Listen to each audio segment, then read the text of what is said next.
Radio Urayala FM sabu kan bawo awni soma aklobe awka radio so mandila mi radio sabu ne ekanya sekin sanganya sababu nyongo tanango sira anfa wati gele kan bawo obanga soma da na kuna foni o lasi wati okufo awi bakuruba kuna fonula be awla dona kafo abla job ale kuntara tamala Iran ani Kuwait asigena kadu malila o ni tamay ko benga tama sorola akonana jamana nyama kolonelo asim guita ye felo la jokunu o fen o betali ke femi na logements sociaux o ye jabi dobo ko o jabi mamunu yaso akuma tumena chaya ale o sabanko o bwala bisa kawjim amala dona ka foko akmebe ka jige birona ka duje kunungola atara aeroport la ko talima yamaria France ka opi bi la jere babe sena o la jere be talike maliki wa la kokura amala dona ka foko France ka boli malila makacha fo academy mra so de la orla mali ay fratina jamana do wele wala sa opsi kata faranyonga to mina bakuruba kuna fono de fle abena la se o ma fana balmage Karim Sibe fe wala ambe do donge alaka bi kle heredi awnenema mali kirola ambe awla dona ka fo able job alemi ministre malla mi gabara ngesen mari konoko ani jamala bare konoko ina bolima ale kumbe tamala kle fe na kunu adona ka bon tamaina ayadam ne Kuwait kata kunte Iran tamain se ko jara kadaka ko atrami la ngini wolu fe ala barka la ko o sona oma misal la Kuwait o Qatar kangan yala ko Qatar ko tantara Qatar o wolu koni ay anyulu fe ku kana do so dojo malila do so ni o ma die bibina o adamadia kenya besro il fempe na la ko so la konana o be ado so fortu mena abe inafo in l'hôpital international ima ko be jana tige kenya fempe na ganga so min konana ayo la ngini min keni Qatar shuye wolu fana sonoma o abom gara e kunda Iran tali be ba do ka fo Iran jamana min ne pa babala ala e doni aka paula ko sabe o femme no ye marama fen juma fempe o be Iran ka wulu hakilina jigina o bara Iraq salami sen mausana o kuma be ko nyona kelenge Irana ngana na ka fo labembe Iran bulu ni Iran fana ni rishi jamana tege be nyongolo o laben ko muami mini pratique kew kawn ketwina ala ambe songa garea santigala able job mamina ni abora Iran bena fe benga chamanka Iran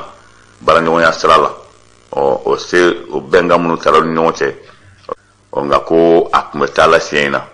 ko nabeti nal so ale kaboli o mani jamana la ko akansa alere isa ko jim kalere bina isembo ko mbela jelena ko ni ayaso jamana be munu bolo no lupse ka dla sakoni ko wolu kadla alere ko ko sinigete alera ko wala la ble ayo de fo kunungo kuna fon lawina ay mi fo angola me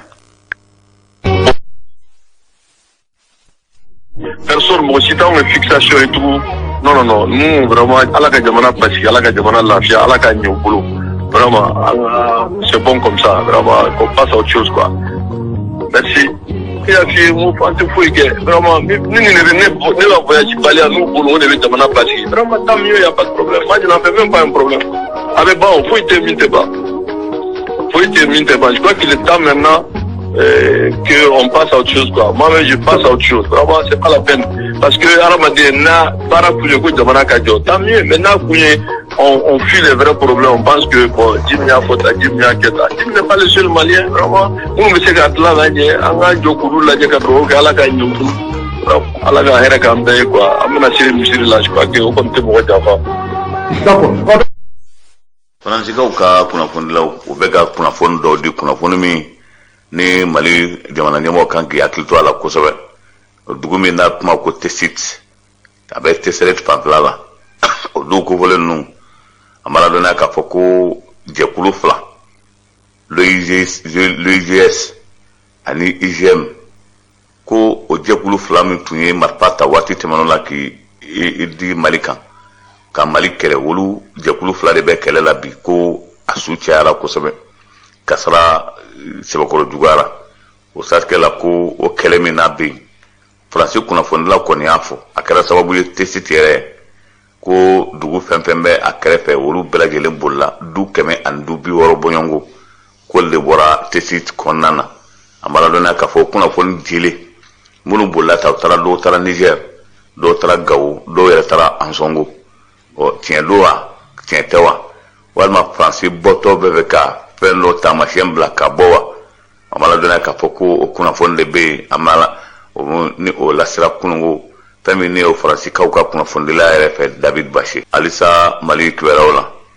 an bɛ aw ladɔnniya k'a fɔ kunungo o tun ye doyenso olu dantɔgɔla don kɛrɛnkɛrɛnnen ye o don kɛrɛnkɛrɛnnen fɛn min n'o ye directeur général de la douane Amadou Konate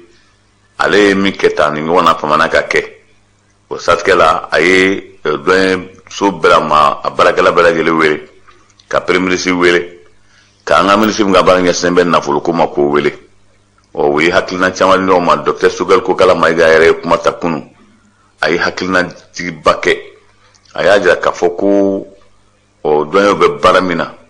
n'i y'a mɛn doyen ko dɔ wɛrɛ tɛ la nafoloko kɔ wa ko n'i y'a jateminɛ jamana dɔ hakili la k'a fɔ ni o ye gɛrɛntɛ ta embargo ta ka ɲɛsin Mali ma dɔrɔn ko o ye Mali yɛrɛ kɔni ko bannen ye wa o y'o min miiri ko ala barika la k'a ma kɛ ten docteur Sogɛl Kokala Mayiga ka kuma la a y'a jira k'a fɔ nin bɛɛ la tan jamana dɔw ye gɛlɛya sɔrɔ san tɛmɛnenw la a da sera Tchad ma 1980 ko Tchad gɛlɛya ye Tchad sɔrɔ fo diɲɛ maa ye dɛmɛ tigɛ Tchad la k'o kɛra sababu ye o y'a sɔrɔ jamana ɲɛmaa min bɛ ɲɛmaaya la o don Tchad lakɔliden minnu bɛ yan ni balo tun t'u bolo foyi tun t'u bolo ko jamana ɲɛmaaw tun bɛ yen o donnama kama o y'a jira k'a fɔ ko Tchad lakɔliden fɛn fɛn bɛ yen Mali lakɔlidenw ani jamana wɛrɛ ekɔlidenw bɛ cogo min ko ka Tchad kaw ta kɛ ten ka d'a kan ko Mali ye jamana ye jamana min ni farafinna jigi bɛ se ka d'a kan o kelen don ko san 2002 gɛlɛya ye Kɔdiwari jamana sɔrɔ ko Kɔdiwari ka den min donna Mali la o de sɛbɛkɔrɔ cayara kosɛbɛ wa ko o don ni a tun fɔra k'a fɔ ko maa bɛ gɛlɛya ta ka ɲɛsin olu ma a ma ladɔnniya k'a fɔ ko a tun tɛ kɛ nin cogo in na a da sera olu ma maaw ye tɛgɛrɛba fa ye kunu a ma ladɔnniya k'a fɔ nin lajɛli min bɛ sen na a jirala k'a fɔ dɛmɛbaa dɔw bɛ na minnu bɛ na ka na i ɲɛsin baara ma siraba ko nasiraw la n'a y'a sɔrɔ siraba ba tɛ Mali ani jamana wɛrɛw ɲɔgɔn cɛ siraba bɛ se ka bɔ cogo min na ka a ɲɛsin olu ma a ma ladɔnniya k'a fɔ ko fɛɛrɛw de tigɛlen bɛ nin waati in na logements sociaux ko kuma tun cayara Mali la kosɛbɛ lisi dɔ bɔra o lisi kɔnɔna na ko a jirala k'a fɔ docteur Sogɛl Kokala Mayiga denkɛ tɔgɔ b'a la Muta Tal fana denkɛ tɔgɔ b'a la o min fɔra a ma ladɔnniya k'a fɔ kɛra sababu ye maaw kɔni ye mankanba ci o mankanba ci kɛra sababu ye fana a nana ye k'a fɔ ko in bɛ taa la cogo min na ka fɛɛrɛ ɲini a la joona o fɛɛrɛ dɔ kɛra min ye colonel Asimi Goyita teliyala a y'a jira k'a fɔ ko k'a papier lasegin n'a y'a sɔrɔ a bɔra ko k'a lasegin n'a dun ma bɔ fana ko k'a dabila sisan ka d'a kan ko jamana bɛ bolo min kan tan nin tɛ jamana yɛrɛ mankan kɛ waati ye faransikɛw fɛ yen bi a ma ladɔnniya k'a fɔ Emmanuel Macron a ye wele se G5 Sahel jamanaw ma a kɛra G3 Sahel jamanaw ye ka d'a kan Niger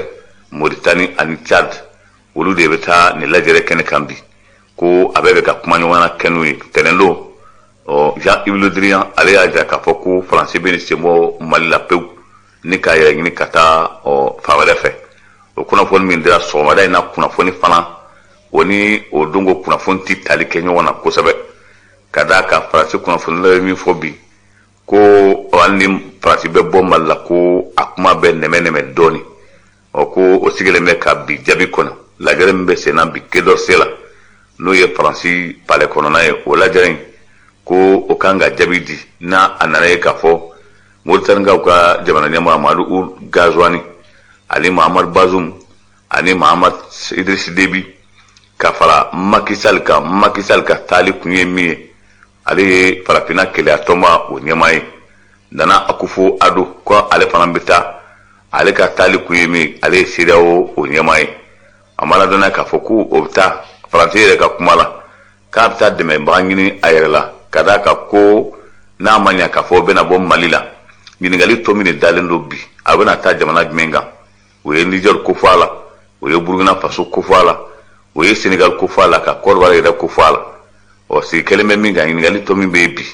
yali o ye Burkina Faso min tɔgɔ fɔ o yali yɛlɛma donna ko la wa walima Faransi y'a kɛ cogo min na a ye min fɔ kun sɔgɔma a ka chef d'état-major de l'armée française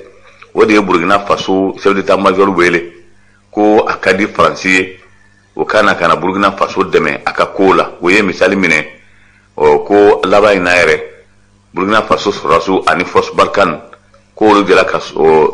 terrorisme fa k'a bɛ maa bi 4 bɔ ɲɔgɔn bɔ wa ko a ka di Faransi ye o ka se ka na dɛmɛ don Burkina Faso ma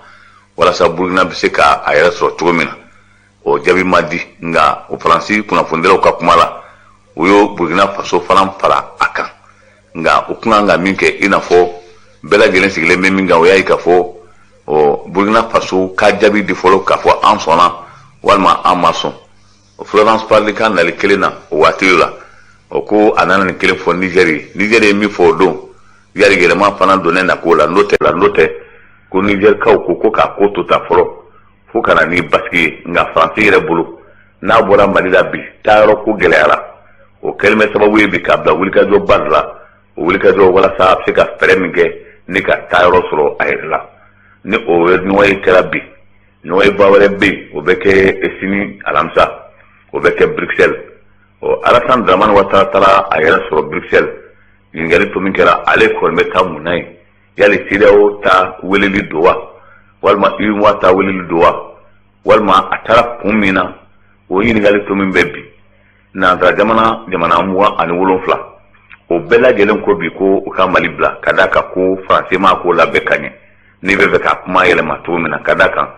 a tiɲɛ bɛɛ lajɛlen tigɛ k'a fɔ n'i ye sɛbɛnden dɔw lajɛ i lada la k'a fɔ ko janfa min ni Faransi y'a siri Mali ma a janfa in ko a dɔnna hali nanzara jamanaw kɔni fɛ olu fana ka lajɛrɛ bɛ yen sini o lajɛrɛ bɛna boli fɛn min kan kɛrɛnkɛrɛnnenya la u bɛna lajɛ yali Mali bɔli jamana caman ko bi k'olu bɛ nin sen bɔ a la Alman jamana ye ta fɔ o dongo k'olu sɛmɛna bɔ a la n'o dun bɛna bɔ a la a ko bɛna kɛ kɛcogo min na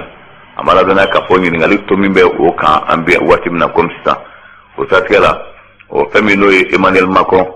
n'a ye laseli kɛ bi laseli o jaabi o bɛna ta de ka taa sini alamisa a bɛ taa Bruxelles ka taa ɲininkali kɛ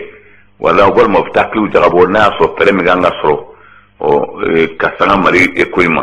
o lajɛrɛ bɛ bi o bɛ bi Faransi sini ta o ye Bruxelles ye walasa o bɛ se ka o yɛrɛ sɔrɔ cogo min na Burkina Faso Pama an b'a a nana ye k'a fɔ dugu dɔ bɛ yen nɔ o dugu n'o ye Pama mara ye ko jadisiw taara ka taa wele s'u ma ko k'i hakili to a la k'a bɔ bi la ko o ye lɛrɛ 24 de di nin dugu kofɔlen ninnu ma n'u ma yɔrɔ bila ko n'u seginna ka na u sɔrɔ yɔrɔ la fɛn fɛn n'o ye adamaden k'u b'a bɛɛ lajɛlen bɔnɛ a nin na o siratigɛ la o k'olu kɔni bɛ wulikajɔ sugu bɛɛ lajɛlen na bi walasa k'u boli cogo min na k'u yɛrɛ mabɔ nin yɔrɔ kofɔlen ninnu na nin waati gɛlɛ y'a sɔrɔ Burkina Faso jamana ɲɛmaaw olu kɔni bɛ ka fɛɛrɛ tigɛ coup d'état kɔfɛ fɛɛrɛ bɛ se ka kɛ sababu ye ni ka fɛn min n'o ye lakanako ye k'o fɔlɔ bila sen kan nin kuma min filɛ nin ye Pama ko nin fana tɛ Faransi tɔgɔ duman fɔ Burkina Faso ka da kan ko a ko tora nin cogo de la Mali la ka na don bɛɛ lajɛlen kun ma ka na kɛ gɛlɛya kɛrɛ nin cogo na min kɛra gɛlɛyaba ye a ma ladɔnniya k'a fɔ Burkina Faso kɔni kamana gannen don ko la bi fɛɛrɛ bɛ se ka kɛ ni wulikajɔ min bɛ yen bi u ka n'o fara ko tɔw kan k'o to kɔntɔ o fɛla ye sigikafɔ min bɛ Côte d'Ivoire jamana kan a sigikafɔ a daminɛna ko kura ko maa caman tun bɛ a kɛnɛ ka kunu laɲini damadama bɛ yen o laɲiniw o y'a ye k'a fɔ kasoladen minnu bɛ kaso la ko k'u bila ka bɔ kaso la kelen Côte d'Ivoire ka den minnu bolila ka t'u yɛrɛ kalifa yɔrɔ wɛrɛw la ko k'a lajɛ ka olu lase ka na jamana kɔnɔna na ani seni kalafili labɛnba jɛkulu k'u ka yɛlɛma don o la ka da kan ko bɛɛ lajɛlen kɛra RHDP maa ye o min n'o o ti bɛn ko ka segin kɛ olu kan n'a bɔra o la a ka ca Ala fɛ k'a tɔɔrɔ ko o ka nɔgɔn a ma ladɔnniya k'a fɔ o laseli kɛra kununko fɛn min ni o ye Côte d'Ivoirekaw fɛ yen Ukraine Vladimir Poutine a y'a sago sɔrɔ Ukraine na fɛla min b'a la l'OTAN olu de tungu kufu Ukraine ka do l'OTAN o kuma min fɔra ni Russie jamana a ye kanga na bakɛ l'Amérique ye ko kuma b'a la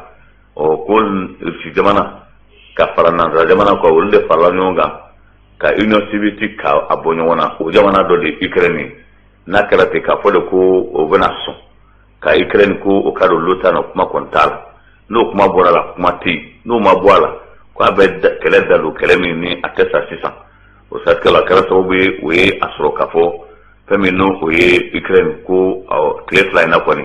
k'a fɔ k'a bɛna don l'OTAN ko o kuma o t'a la an bɛ ɲɔgɔn bila yan fana ne bɛ aw fo ka walimadɔ ka fa ye n'Ala ma ko wɛrɛ kɛ an bɛ ɲɔgɔn sɔrɔ n'Ala sɔnna ma nin kunnafoni kelen kɛnɛ kan bisu in na san'o cɛ o ye k'an bɛɛ di a k'an bɛ waati la to bɛ na sala Mamadu